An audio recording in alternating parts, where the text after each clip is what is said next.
what do we know about Caliente Casa de Sol? Not a whole lot, because I can't live here. This community is 55 plus. At least one member of the household has to be 55, so keep that in mind. It is a part of, I call it a trifecta. There's 3 different communities kind of wrapped up into one.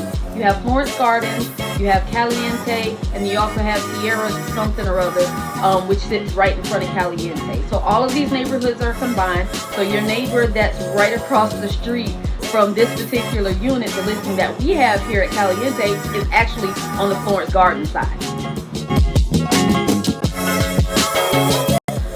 There are approximately 856 properties in Caliente. Now, on the Florence Garden side, there's more homes there, obviously, and then on the Sierra side, there's homes there as well. But in the general area of Caliente, 856. Those 856 homes are really, you're going to see park models, you're going to see RVs that have been converted into park models. The maximum length is 35 feet, so each one of the lots are going to allot for that much space. I drove around here and I didn't see any empty lots that I can recall, but I can always drive again just to make sure. I do know on the Florence Garden side, I remember seeing some empty lots there.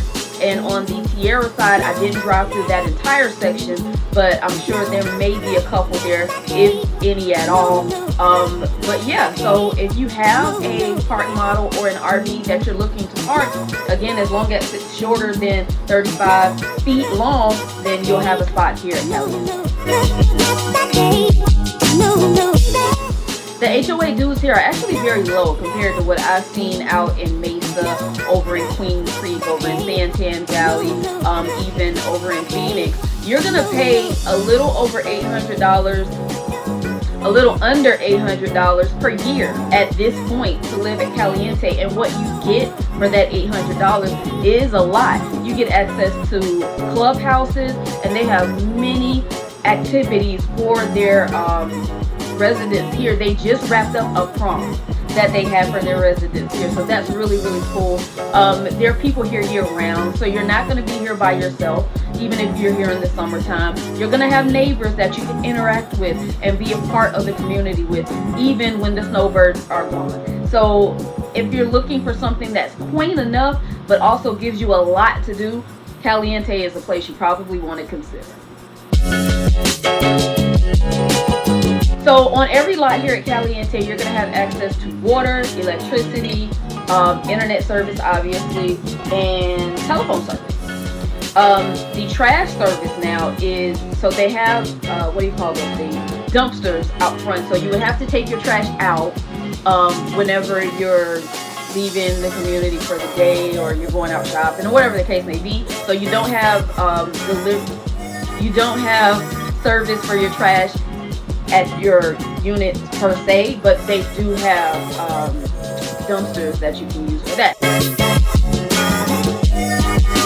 So the board of directors for Caliente actually consists of 7 members who are residents here in the community. So why is that important? That is important because they live here, and because they live here, they can make decisions on behalf of all of the residents here that actually affects them as well.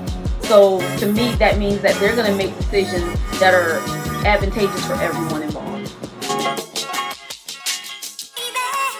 Oh, the amenities that they have here. So there's multiple pools that you have access to. There's a community center, which I spoke about earlier. There's pickleball courts. There's a shuffleboard somewhere over there. I remember seeing it. I'm trying to think what else is in here. There's a dog park for all you dog lovers. Which means that it is pet friendly here. We have visited some 55 plus active adult communities where, believe it or not, you can't bring your pet. So you can bring your pets to Caliente. So keep that in mind as you're looking for your next home here in Arizona, preferably here in Florence.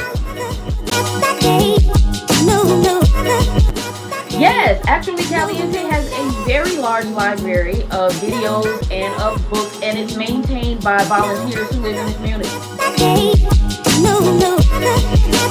So why would you want to move to Caliente? 1, no land lease fees, so that is very important. for those of you who might be on a fixed budget or just don't want to spend extra money unnecessarily. The HOA dues are not expensive compared to other communities. You're right between two major cities. You're between dead center almost, between Phoenix and between Tucson. So guess what? You get your choice of where you want to go hang out for the day or hang out for the weekend and then come back home to good old Florence where all of the noise is then cut out. You also have amenities galore here. You have the town of Florence that's right up the road, not even 5 minutes. There's a few different restaurants that you can go to. There's golf courses, at least 2 within a 10 to 15 minute drive. You can get your license done right down the street. You don't have to go that far for that. It's a fun place to live, and I would love to make you my neighbor. As someone who lives here in Florence and has been for the last few years here, I love it here, and I want everybody else that's here to love it as well. If you're thinking about moving to Caliente Casa de Sol, we have a listing right now at 307 East Maricopa Boulevard. It is a 1-bedroom, 1-bathroom park model that's move-in ready and looking for its new owners, and we're hoping that that's you.